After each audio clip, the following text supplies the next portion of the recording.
As you know, that consoles, PS5, Xbox Series X are pretty hard to find. You may find a S every, now and then at the stores if you find a store that has them available.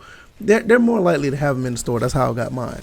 But the other two, there's pretty much a no-go. I know Sony is doing their thing as far as changing the chips inside of the console to make them more readily available and or cheaper.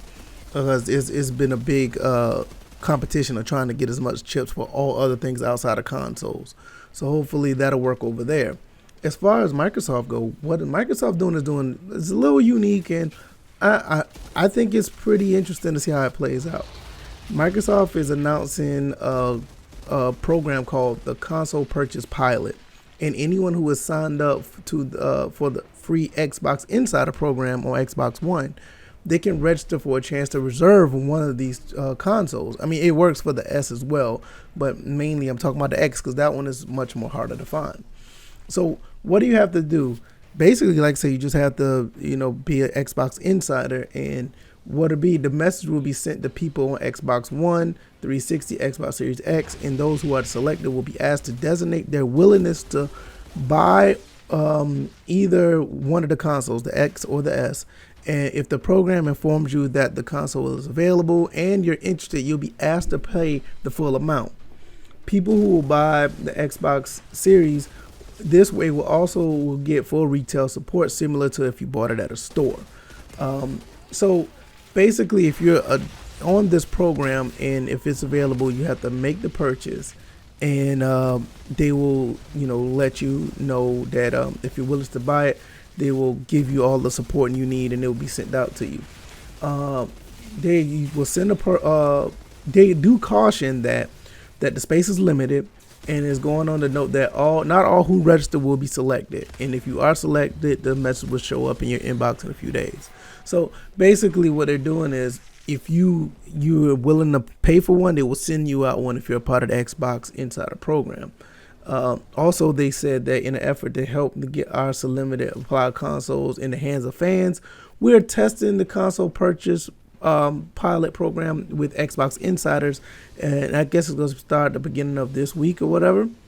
It said the testing may help to inform new ways that we make products available to fans in the future, and the feedback we receive from insiders will inform whether we roll out the pilot more broadly. This testing is being done with the select Xbox Insiders in the US and on Xbox One specifically. In the coming weeks, selected insiders will receive a notification, yada, yada, yada. So all that, there's basically, like I was saying, if you're an Xbox Insider, you'll be able to pick up one of these. How do I feel about it? I think it's a really good way to streamline product to gamers. I think it works out very well. If you want one of these consoles and you're not available to get one, will it help with the shortage of chips? I don't know. I think the main thing is, I think this is one of the ways, I think even outside of the chip situation, I think it helps curtail the consoles getting into the hands of scalpers or people who are buying these consoles, because it's more one-to-one direct between you and the company. And if you really want one, I think it's probably one of the better ways to get it. It's similar, kind of like a lottery situation, but I think it's a little more streamlined because you are part of a program. It's not just like some random thing like they normally do with lotteries, or you may see something on Twitter saying like, hey, we got this, if you want this, or any other social media, would you like to purchase this? I don't think you're going to be dealing with that per se. So like I said, I don't have a problem with it. I think it works out pretty well. I think it's a good idea because like I said, at the end of the day, you would want it to be more streamlined in this situation, because even when you're at like buying the console out of the store or whatever, you have a situation like this where it's streamlined. If it's available, you go pick it up and it's good.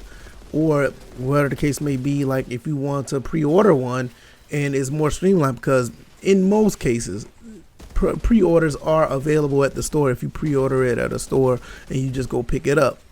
And like I said, this is more like I would say more like the online version of it.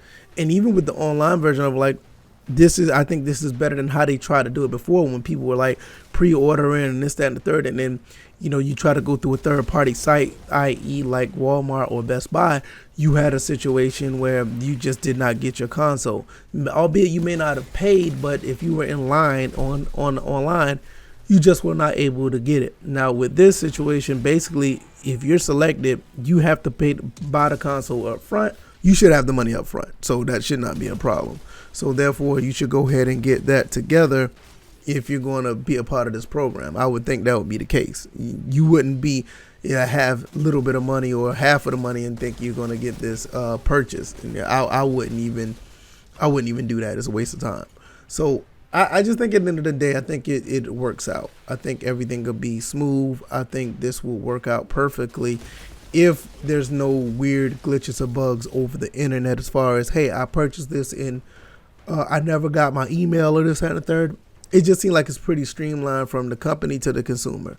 And I think one thing about Microsoft has been doing pretty good with stuff like that, per se. I mean, over the years, they've always been pretty streamlined, even with the Red Ring of Death.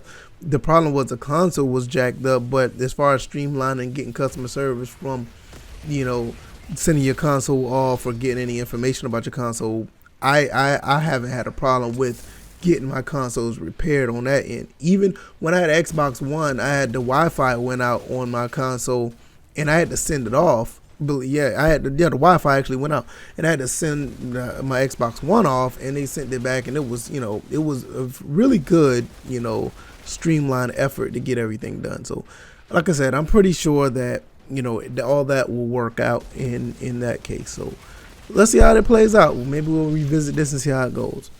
If you made it this far in this video, I really, really appreciate it. I can't tell you guys enough. If anything, if you guys want to hit the like button, if you like this content, please do. If you want other people to come around, share this video. That'll be great. And if you really want to see more of this content pop up on your timeline, or if you want to see it show up on your subscription feed, hit that subscribe button. So I'm going to get up out of here. I got more videos I'm going to do. Also, check out the First and Frame Rates channel. That channel, I talk about sports and sports gaming. I hope you guys take it easy. You have a good one. You guys take care. Peace.